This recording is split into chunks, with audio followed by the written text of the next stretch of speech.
A white woman with her twin babies thought she was safe on the frontier, until the day the Comanche chief's wife took everything from her. But what happened next would reveal a truth no one expected. Thank you so much for watching and for all your comments. Let me know at the end if you like the story, and where you're watching from and why you're following this.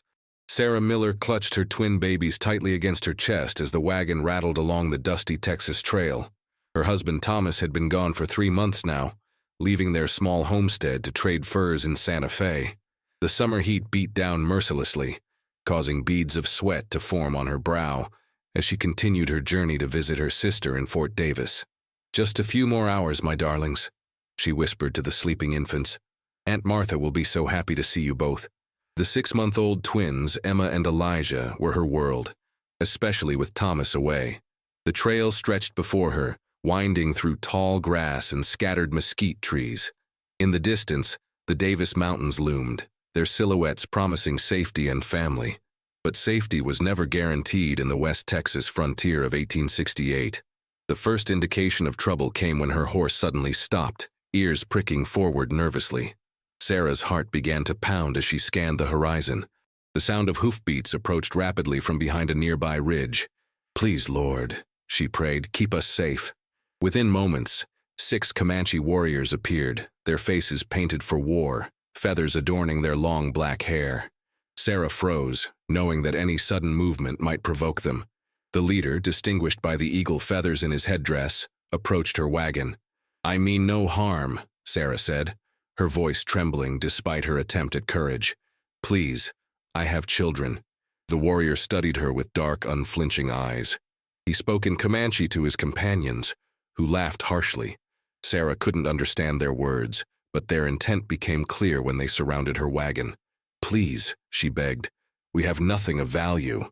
The leader gestured for her to step down from the wagon. When she hesitated, he reached up and firmly grasped her arm, pulling her down. The twins began to cry, their wails cutting through the tense air.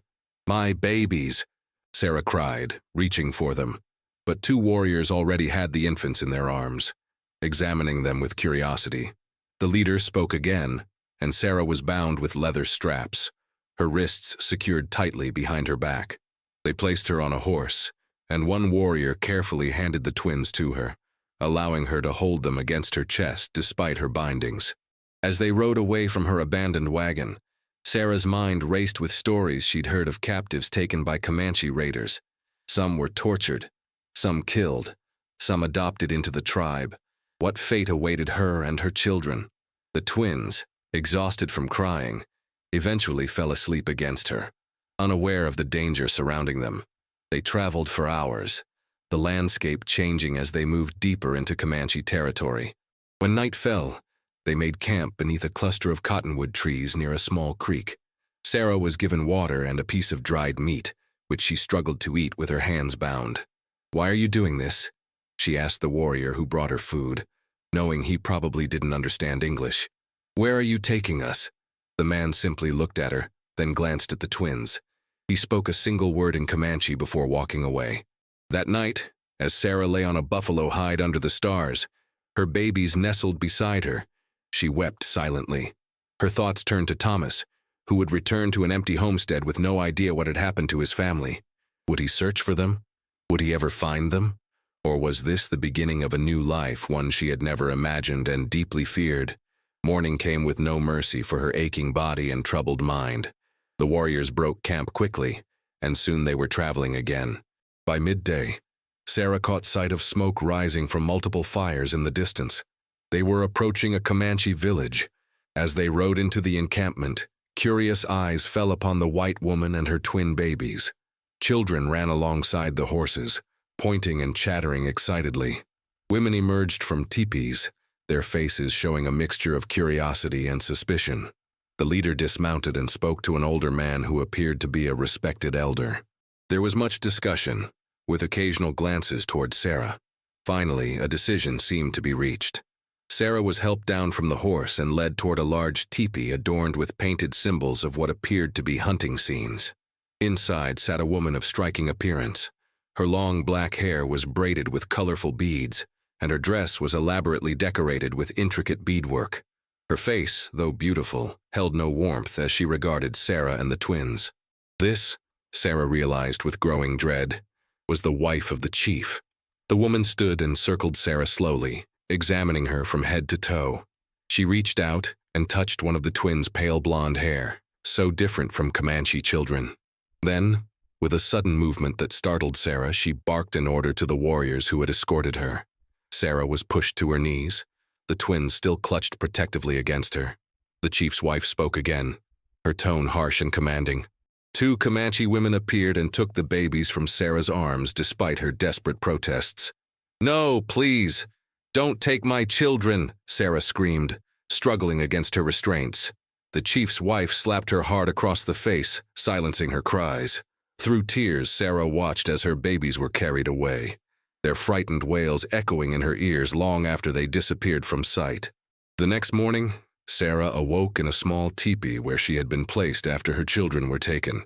Her face still stung from the chief's wife's slap, but the physical pain was nothing compared to the anguish of separation from her twins. She had spent the night in restless agony, her mind conjuring terrible scenarios about their fate. The hide flap of the teepee opened, allowing sunlight to stream in. A young Comanche woman entered, carrying a wooden bowl of something that smelled like corn porridge. She placed it before Sarah, whose hands had been untied sometime during the night while she slept. "My babies," Sarah said, meeting the woman's eyes. "Where are my children?" The young woman looked at Sarah with what might have been sympathy, but she didn't speak. She gestured for Sarah to eat, then turned to leave. "Wait," Sarah pleaded, reaching out to grasp the woman's buckskin dress. "Please, Emma. Elijah, my babies." The Comanche woman hesitated. "Babies safe," she said in halting English. "Chief's wife take." Sarah felt a surge of both relief and terror. They were alive, but in the hands of the woman who had struck her with such contempt. "Why? Why does she want them?" Sarah asked. The young woman shook her head. "Eat. You work soon." She departed, leaving Sarah alone with her bowl of porridge. Despite her worry, hunger won out, and Sarah ate quickly. She needed strength if she was to find her children and somehow escape this camp. As she ate, she took stock of her surroundings. The teepee was small but clean, with buffalo robes for bedding and a few clay pots in the corner. Nothing that could serve as a weapon or tool for escape. Shortly after finishing her meal, the hide flap opened again, and an older Comanche woman entered. Her face was weathered by the sun and years, with deep lines around her eyes and mouth. She gestured for Sarah to follow her. Outside, the village was alive with activity. Children played, women worked at tanning hides or preparing food, and men gathered in groups, discussing hunting or perhaps warfare. Sarah scanned the camp desperately, looking for any sign of her twins. The old woman led her to a shaded area where several women worked, scraping and stretching animal hides. With gestures and a few words Sarah didn't understand, the woman demonstrated what was expected of her. Sarah was handed a scraping tool made of bone and pointed to a freshly skinned buffalo hide pegged to the ground. As she worked, the sweat running down her face mixing with silent tears, Sarah continued to observe the camp. The chief's large teepee stood prominently in the center, adorned with painted symbols and eagle feathers. Several times she caught glimpses of the chief's wife moving about the camp, always with an air of authority that other women seemed to respect or fear. But there was no sign of Emma or Elijah. Were they in the chief's teepee? Were they being cared for properly? The questions tormented her as she mechanically scraped the hide, her hands soon blistered and raw from the unaccustomed labor. Midday came, and the women paused in their work to eat. Sarah was given dried meat and some kind of berry paste. She ate little, her stomach knotted with worry. As the others rested in the shade, Sarah noticed a small commotion near the chief's teepee. The chief himself had returned from what appeared to be a hunting expedition, several men behind him carrying a freshly killed deer. He was a tall, imposing figure, his chest bare except for a necklace of bear claws. His face was stern but not cruel as he dismounted and strode toward his dwelling. Sarah's heart leaped. If she could somehow appeal to him directly, perhaps he would show more mercy than his wife had. But as she rose to her feet, the old woman supervising her work caught her arm in a surprisingly strong grip, shaking her head in warning. "Chief," Sarah said, pointing, "I need to speak to the chief." About my children. The old woman's grip tightened. No. Bad idea. Her English, though limited, was clearer than the younger woman's had been. Chief's wife angry. You stay. Why is she angry with me? Sarah asked, desperate for any information. What have I done? The old woman studied Sarah's face for a long moment. She lost child. Moon ago, much pain in heart. Understanding dawned on Sarah with terrible clarity. The chief's wife had lost a child recently, and now she had taken Sarah's twins, perhaps to fill the void left by her own loss. But they're my children, Sarah whispered, the unfairness of it crushing her. I've lost everything else. Not them too. The old woman's face softened slightly. I am Stoneflower, she said, touching her chest. I help you maybe, but careful. Chief's wife, Running Deer, very powerful, very angry. Thank you, Sarah said, grasping the woman's weathered hands. I'm Sarah Miller. Stoneflower nodded once, then turned back to the hides, indicating that Sarah should continue working. As she resumed her task, Sarah felt the smallest spark of hope ignite in her heart. She had found an ally, however tentative, in this strange and frightening place.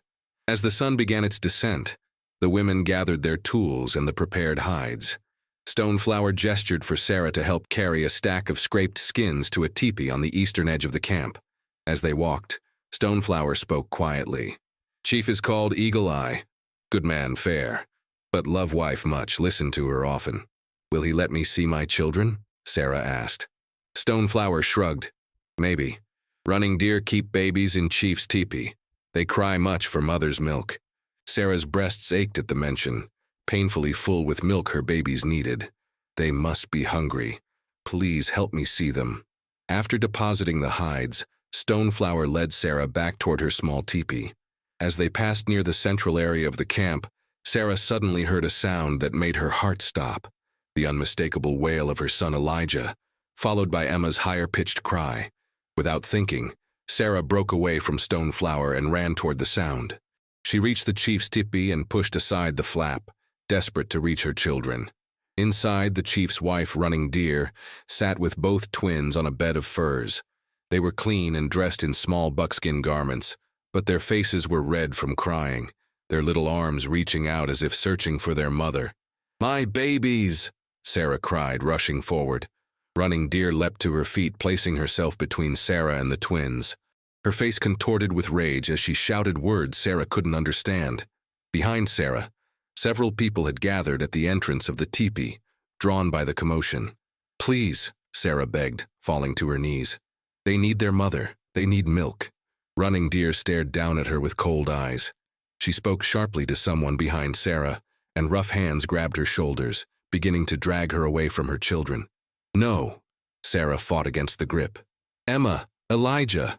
Suddenly, a deep voice cut through the chaos. The hands holding Sarah froze, and everyone in the teepee fell silent. Sarah looked up to see the chief, Eagle Eye, standing in the entrance, his expression unreadable as he surveyed the scene before him. He spoke quietly but firmly to Running Deer, who responded with a torrent of angry words, gesturing at Sarah and then at the twins. The chief listened without interrupting, his gaze moving from his wife to the crying infants to Sarah's tear-streaked face. When Running Deer finished speaking, Eagle Eye was silent for a long moment. Then he looked directly at Sarah and spoke a single question in halting English. These your children? Yes, Sarah answered, her voice breaking. My twins. Please, they need their mother. Eagle Eye nodded slowly, then spoke again to his wife.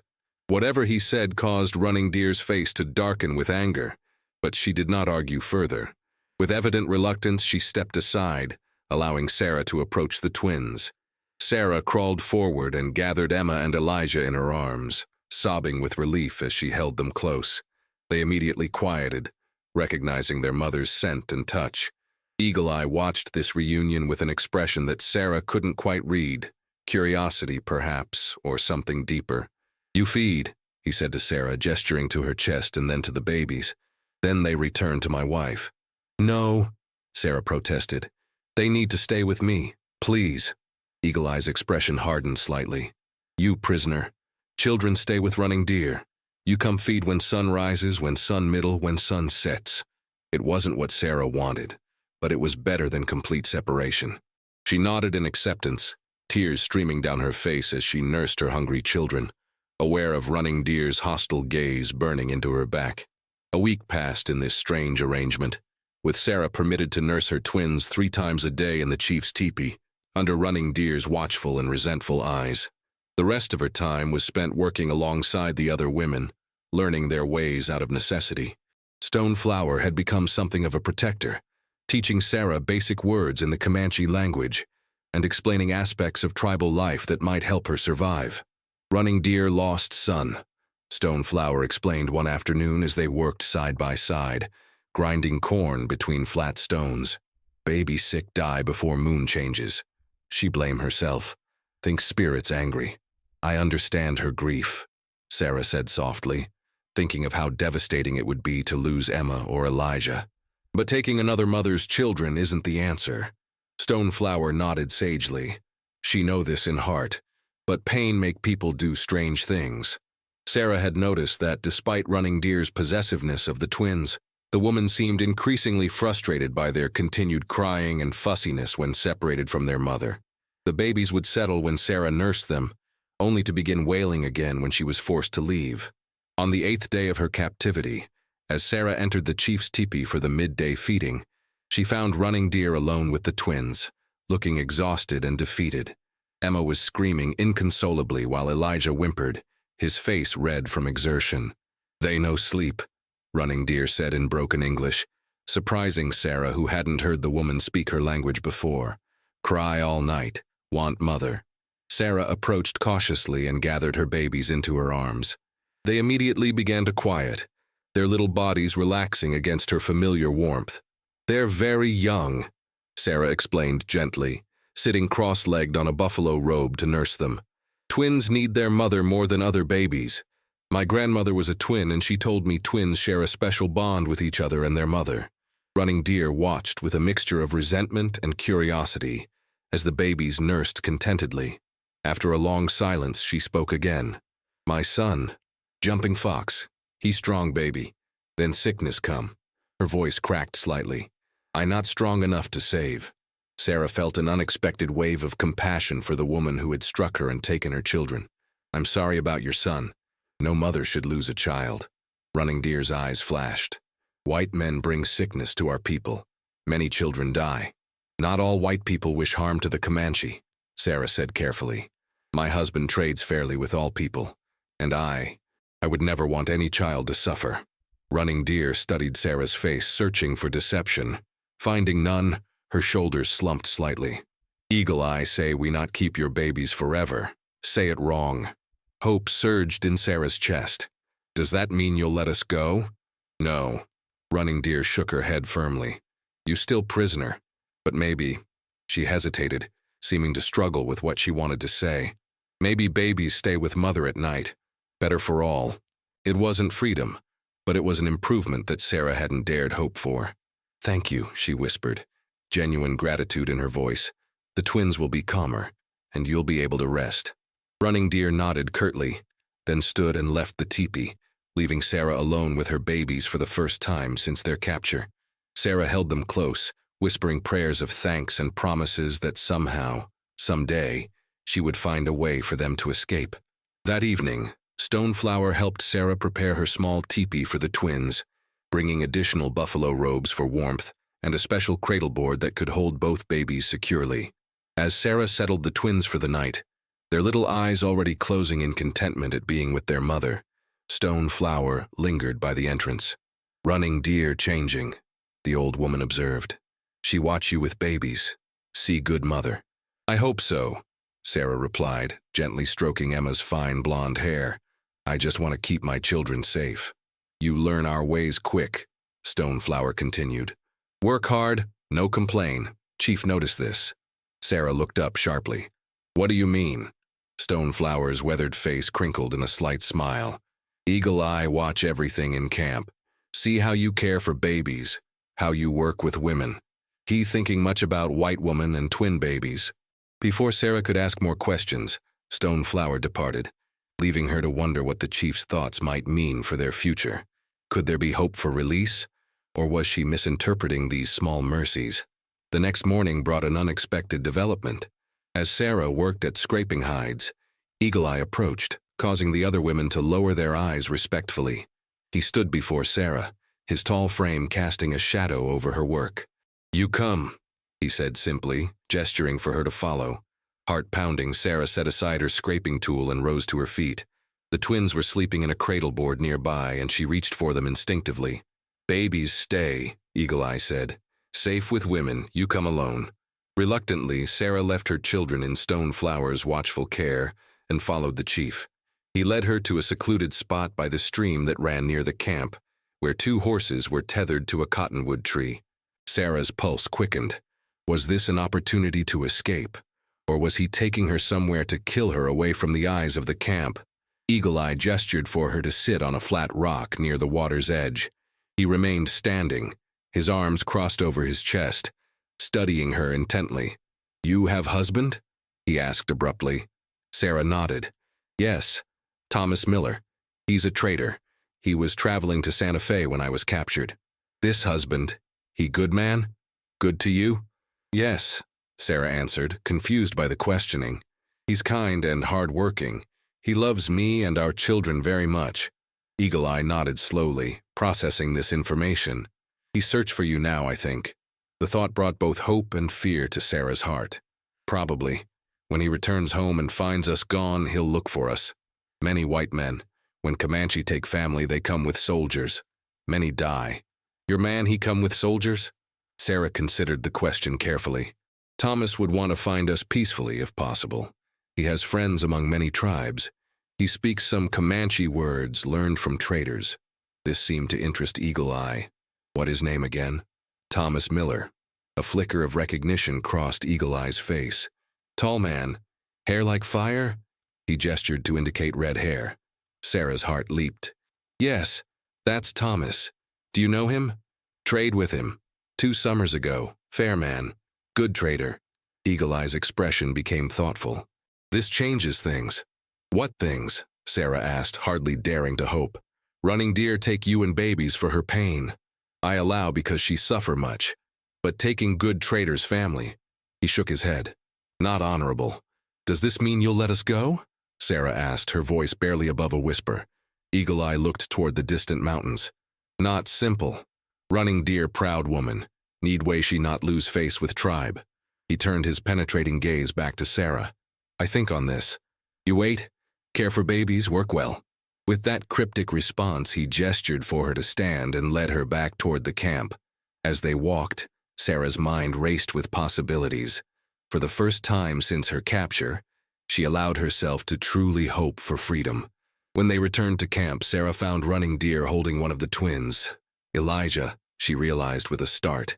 The chief's wife wasn't cradling him awkwardly as before, but with genuine care, speaking softly to him in Comanche as he gazed up at her with wide blue eyes. Eagle Eye stopped, observing his wife with the baby. A complex emotion passed over his face. Sadness, tenderness, and something like resolve. He approached Running Deer and spoke quietly to her. She responded without looking up from the baby, her voice low and intense. Sarah watched this exchange with growing unease. Despite the chief's hints about possible release, it was clear that Running Deer had formed an attachment to the twins, particularly to Elijah. Would she ever willingly let them go? As if sensing Sarah's thoughts, Stoneflower appeared beside her. "Chief good man," she murmured, "but wife strong spirit. She losing heart to boy child." "He's my son," Sarah said firmly, though quietly enough that Running Deer wouldn't hear. "I won't leave without both my children." Stoneflower nodded in understanding. "Truth will come. Chief see truth." "What truth?" Sarah asked. But Stoneflower merely shook her head and moved away to continue her work. That night, as Sarah lay with her twins sleeping peacefully beside her, she tried to make sense of the day's events. Eagle Eye knew Thomas considered him honorable. That connection might be their salvation. But Running Deer's attachment to Elijah complicated matters. Would the chief force his wife to give up a child she had come to love? And what was the truth that Stoneflower believed would make a difference? As she drifted into an uneasy sleep, Sarah dreamed of Thomas searching for them, calling their names across the vast, empty plains. In her dream, she called back to him, but her voice made no sound, and he rode past without seeing her, disappearing into the horizon. The following morning broke with an unusual tension in the air. Sarah awoke to the sounds of excited voices outside her teepee. Carefully securing the still-sleeping twins in their cradleboard, she stepped outside to discover the camp in a state of controlled commotion. Warriors were painting their faces, women were gathering weapons, and scouts were riding in with urgent reports. Stone Flower hurried over to her, concern evident in her weathered face. "White men come, many, with soldiers." Sarah's heart leaped. Could it be Thomas? Had he found them? Soldiers? Are you certain? The old woman nodded grimly. Bluecoats, guns, chief call council now. Sarah watched as Eagle Eye emerged from his teepee, his expression grave. He strode to the center of the camp where other warriors and elders were gathering. Running Deer followed, her head held high, though Sarah could see fear in the rigid set of her shoulders. "What will happen?" Sarah asked Stoneflower. "Depend on Chief. Fight or talk. Many young men want fight." Sarah thought quickly. If these were indeed soldiers accompanying Thomas, a battle would be disastrous for everyone. She needed to speak with Eagle Eye before decisions were made. "I must talk to the chief," she said firmly. "Now, before there's bloodshed." Stoneflower hesitated, then nodded. "I take you, but babies stay here, safer." Reluctantly leaving the twins in the care of a young woman Stoneflower summoned, Sarah followed the old woman toward the council. As they approached, several warriors turned hostile glares toward her, clearly seeing her as aligned with the approaching threat. Eagle Eye noticed her presence and held up a hand, silencing the man who was speaking. "White woman comes to council. This not done before, but these not normal times." He gestured for Sarah to approach. Gathering her courage, Sarah stepped into the circle of Comanche leaders. "Chief Eagle Eye," she said clearly, "if soldiers come with my husband, there doesn't need to be fighting. Thomas would want peace." A murmur ran through the assembled men, some scoffing at her words, others watching the chief for his reaction. "How you know your man comes?" Eagle Eye asked. "I don't know for certain," Sarah admitted, "but if he found our abandoned wagon, he would search for us, and if he's found us, he would bring help." Running Deer stepped forward, her face tight with anger. "She wants bloodshed. White soldiers kill our people always." "No," Sarah protested, turning to face the chief's wife directly. "I want no one to die. Not Comanche, not soldiers, not my husband. The twins need their father, but they've also known your kindness." This last part was a stretch of the truth, but Sarah sensed that acknowledging Running Deer's attachment to the children might help. Eagle Eye considered her words, his dark eyes unreadable. Finally, he spoke to the council. "I will see these white men myself. Talk before fight." Several warriors objected loudly, but the chief silenced them with a gesture. "Prepare for battle if needed, but no one attacks unless I give signal." He turned to Sarah. "You come. If husband there, you speak to him. Tell him Comanche want peace if he want peace." Relief washed over Sarah, though anxiety quickly followed. What if it wasn't Thomas? What if the soldiers had simply stumbled upon the Comanche camp during patrol and were hostile? Eagle Eye selected 5 warriors to accompany him and Sarah. As they prepared to leave, Running Deer approached, her expression a complex mixture of emotions. "You return," she said to Sarah, her voice low and intense. "Twins need mother." Sarah recognized this for what it was, not just a command but a plea from one woman to another. "I will," she promised. Mounted behind one of the warriors on his horse, Sarah rode with the small party toward the eastern edge of Comanche territory. They traveled for nearly an hour before Eagle Eye signaled for them to stop atop a ridge. In the distance, perhaps half a mile away, Sarah could see dust rising from a group of riders approaching steadily. Eagle Eye handed her a looking glass. With shaking hands, Sarah raised it to her eye, focusing on the distant group. Her heart nearly stopped when she caught a glimpse of familiar red hair among the blue-coated soldiers. "Thomas, it's my husband," she confirmed, her voice breaking with emotion. "He's with them." Eagle Eye nodded. "We wait here. They see us soon." The minutes crawled by as the distant riders drew closer. Eventually, they too stopped, apparently having spotted the Comanche party on the ridge. After a brief consultation, a smaller group detached from the main body and continued forward. Sarah could now make out Thomas without the looking glass, riding slightly ahead of 3 soldiers. They come to talk, Eagle Eye observed. Good sign. He turned to his warriors. We go down. Remember, no weapons unless I signal. As they descended the ridge to the flat plain below, Sarah could hardly breathe from the mixture of fear and hope constricting her chest. After nearly 2 weeks in captivity, she was about to see her husband again, but so much stood between them still. The two small groups approached each other cautiously, stopping when about 20 yards separated them. Thomas's face was haggard with worry, his normally neat appearance disheveled from hard travel. When he saw Sarah, alive and apparently unharmed, his expression transformed with such naked relief that Sarah felt tears spring to her eyes. "Sarah," he called, starting to dismount. One of the soldiers placed a restraining hand on his arm, saying something Sarah couldn't hear. Thomas nodded reluctantly, remaining on his horse but leaning forward eagerly. "The twins," he called. "Emma and Elijah. They're safe," Sarah called back. "They're in the camp." Eagle Eye studied Thomas carefully, then spoke in clear, deliberate English that surprised Sarah with its fluency. "Thomas Miller.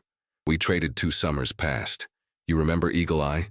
Thomas's eyes widened slightly in recognition. "I remember. You were fair in your dealings, Chief Eagle Eye. You are husband to this woman? Father to twin babies?" "I am," Thomas confirmed, "and I've come to bring them home." Eagle Eye nodded slowly. "This woman works hard, cares well for babies. You chose good wife." An officer among the soldiers shifted impatiently.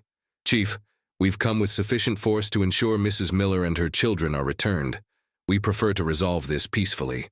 Eagle Eye's expression hardened slightly at the implied threat. "You bring guns to talk peace?" Thomas quickly intervened.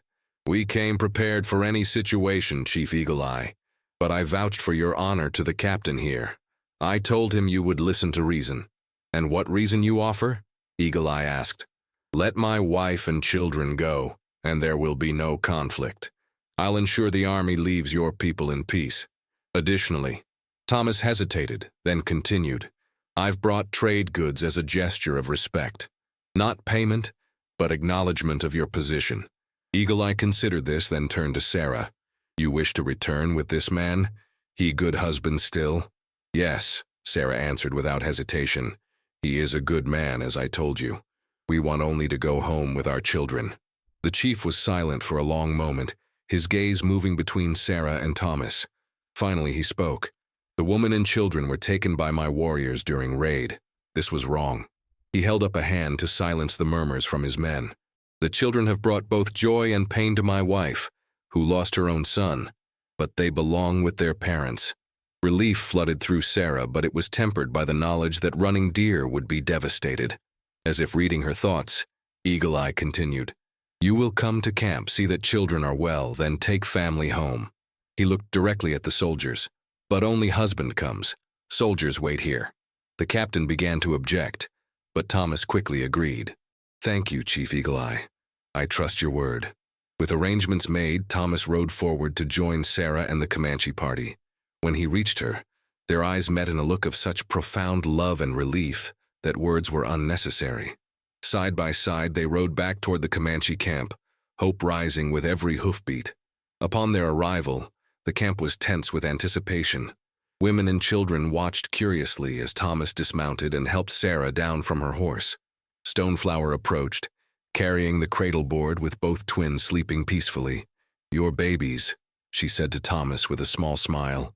"Strong like mother." Thomas's eyes filled with tears as he looked upon his children for the first time in months. "Thank you for caring for them," he said to Stoneflower, who nodded in acknowledgement. Running Deer emerged from her teepee, her face a mask of dignity despite the pain evident in her eyes. She approached slowly, stopping before Sarah and Thomas. "You take babies now," she said, her voice steady. "They belong with mother and father." Sarah, moved by the woman's struggle, spoke gently. "They will know of the Comanche woman who watched over them. When they're older, I'll tell them of your kindness." Running Deer's composure wavered slightly. She reached out tentatively, touching Elijah's cheek one last time. "He's strong, boy. Will be great man someday." "Like his father," Sarah agreed, glancing at Thomas, who stood respectfully silent, understanding the significance of this moment. Eagle Eye stepped forward and addressed Thomas. "You take family now. Tell soldiers Comanche keep peace if they keep peace. Thomas nodded solemnly. I give you my word, Chief Eagle Eye, and I hope that when I trade in these lands again, we may meet as friends.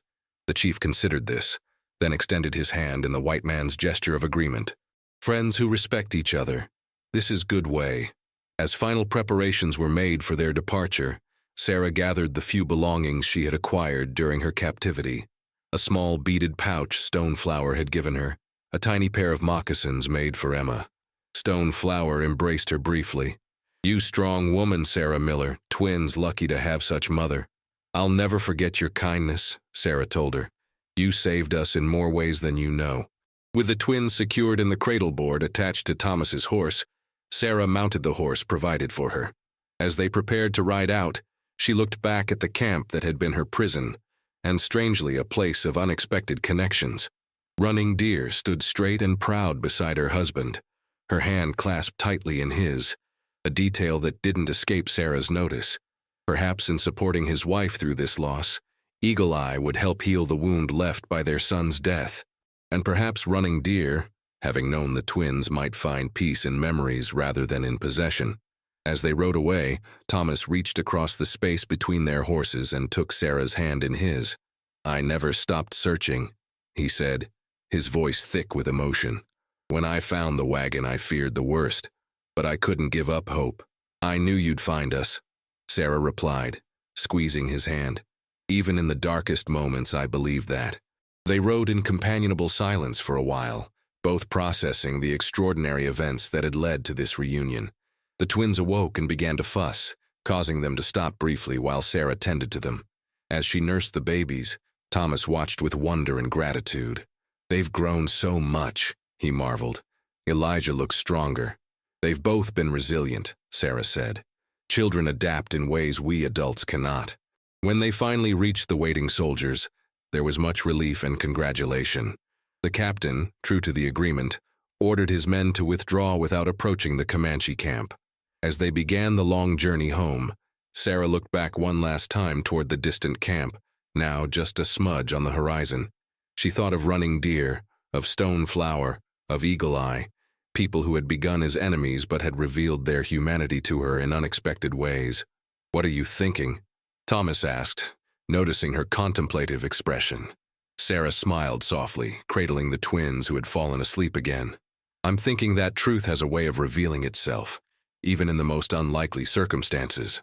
The truth that we're all human, all capable of both cruelty and kindness. Thomas nodded thoughtfully. And the truth that brought you back to me.